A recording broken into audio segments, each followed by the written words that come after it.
Well, yo, what up? It's Read Your Mind here. I just thought I'd make a quick video discussing this leaked image of the Axial SCX10 2000 Jeep Cherokee. I first saw it on Scale Builders Guild, of course, then everybody picked it up. Hemi Storm, RC in Motion, Jeremy and Jamera at RC Militia. As of right now, I don't know exactly where it came from. But if you do a quick search on Google for Axial SCX10 currently there are still 0 results on it. So not many of the big guys have picked it up. So I'll go ahead and do a little video here that kind of talk about what I see and my impressions as a pretty strong Axial fan. So what I've done is I've downloaded the actual image and I put it in here in just my preview so that we can take a much closer look and see what we can spot.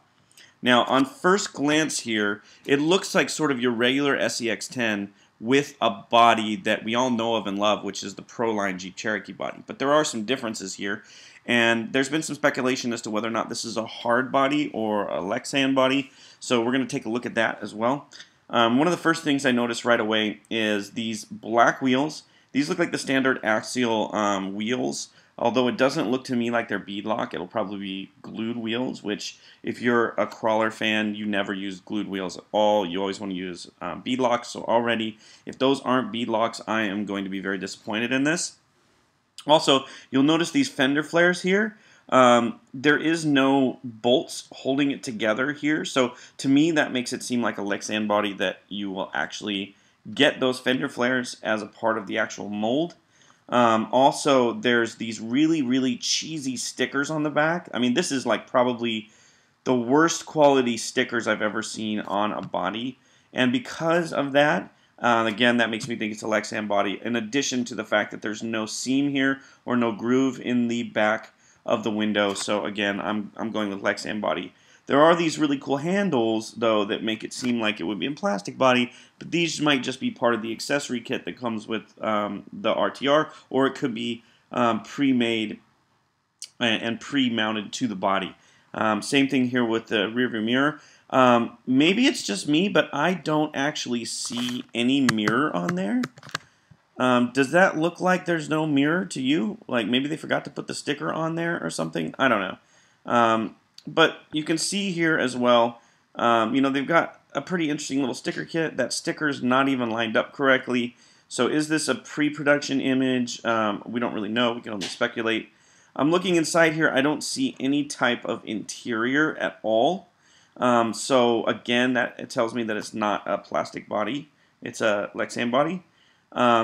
What is interesting here is the sponsors they have on board for this. So Curry, BF Goodrich, CRC, Rigid Industries, MagnaFlow.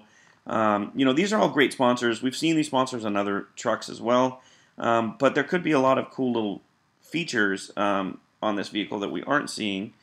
For example, if you scroll over here, you can see that there is a hard plastic bumper which looks like it has a trailer hitch on it.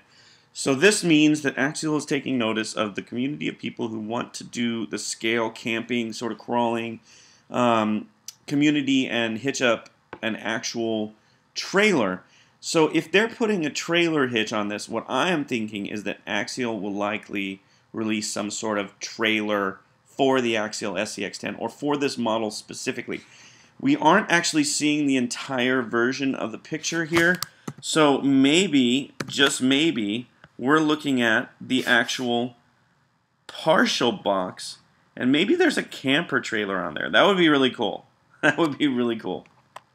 I mean, that's probably being a little bit too wishful thinking, but they are going to have a hitch on there. So hey, I mean, all you guys out there that are spending extra money on trailer hitches and trying to figure out a way for it to mount itself right with the body, now they've kind of solved that issue here. You see, there is no rear bumper in the Lexan body here. So this body is custom made for this vehicle. That's great because, you know, I always like to have the front bumper on, and I like the Cherokee body, but it's just a little too long. And you can see here it looks like there's a hard plastic bumper on the front here as well. So this kit could have some really unique features. I don't see any bar going across here or anything like that. It's hard to see with the picture, so I can't really tell you if there's anything there that would be of interest. Now, the one main thing that's really cool is this is by far the best roof rack I've seen on the market.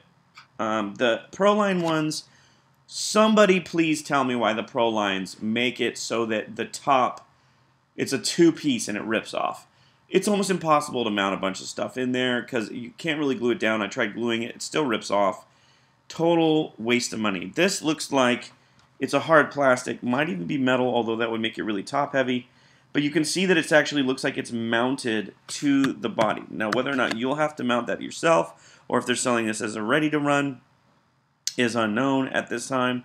But it looks to me like this is molded plastic and not actually a bolt, so it might be just a little double stick tape that's holding it on there, which would be a real bummer.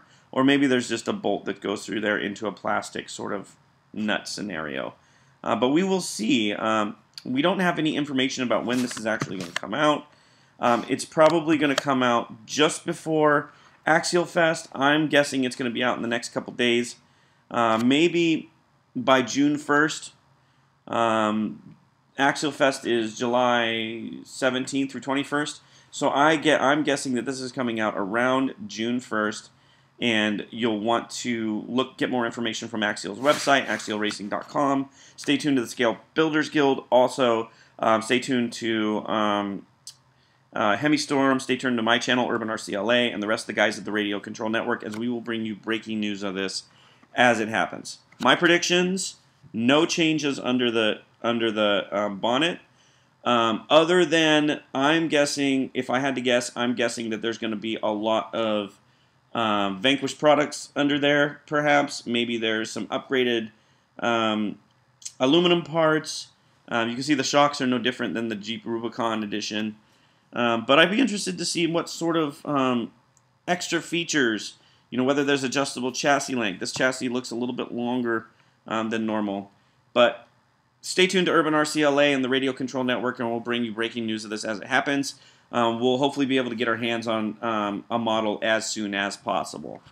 Again, this is Read Your Mind, and I want to thank you for tuning in to UrbanRcLA, and I will check you later.